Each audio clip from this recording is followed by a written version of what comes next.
আপনারা জানেন যে নুসরাত ফারিয়া ফ্যাসিস্ট হাসিনার একজন অন্যতম সহযোগী এবং তার একটা বিখ্যাত উক্তি যে প্রতিটা ঘরে ঘরে আমি সবাইকে শেখ হাসিনা দেখতে পাই। হত্যা চেষ্টা মামলায় চিত্রনায়িকা নুসরাত ফারিয়াকে কারাগারে পাঠানো হয়েছে।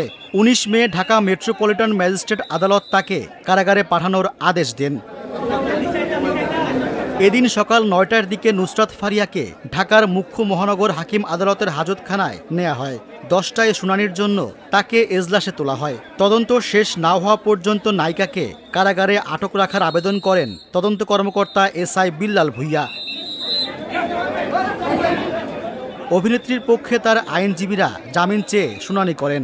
এ সময় তারা দাবি করেন নুসরাত ৯ জুলাই বাংলাদেশ থেকে কানাডা যান, দেশে ফেরেন ১৪ আগস্ট। তিনি আন্দোলনের পক্ষে ছিলেন, এ বিষয়ে সামাজিক মাধ্যমে পোস্টও করেছেন।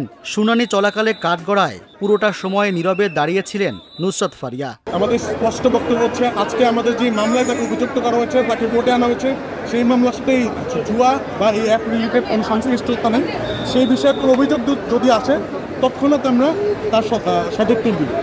ঘটনার সময় নুসরাত ফারিয়া দেশের বাইরে ছিলেন কিনা, আন্দোলনের পক্ষে পোস্ট করেছেন কিনা এ বিষয়ে প্রতিবেদন দাখিল করতে বলেন বিচারক। প্রতিবেদন পাওয়ার পর জামিনের বিষয়ে ২২ মে ফের শুনানি হবে।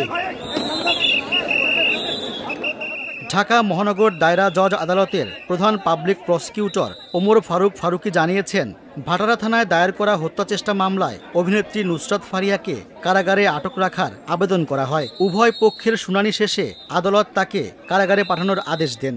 আপনারা জানেন যে নুসরাত ফারিয়া ফ্যাসিস্ট হাসিনার একজন অন্যতম সহযোগী এবং তার একটা বিখ্যাত উক্তি যে প্রতিটা ঘরে ঘরে আমি সবাইকে শেখ হাসিনা দেখতে পাই।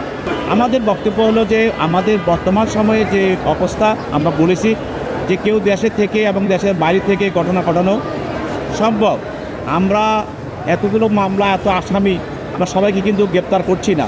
যাদেরকে আমরা এই ঘটনার সঙ্গে সম্পৃক্ত পাচ্ছি, তাদের জড়িত থাকার বিষয়টা নিশ্চিত হচ্ছি, তাদেরকে আমরা শুধু গ্রেপ্তার করছে। এর আগে 18 মে থাইল্যান্ড যাওয়ার সময় নুসরাত ফারিয়াকে হযরত শাহজালাল আন্তর্জাতিক বিমানবন্দর থেকে গ্রেপ্তার করে ইমিগ্রেশন পুলিশ। নুসরাত ফারিয়ার বিরুদ্ধে ভাটারা থানায় করা একটি মামলায় গ্রেপ্তারি পরোয়ানা ছিল।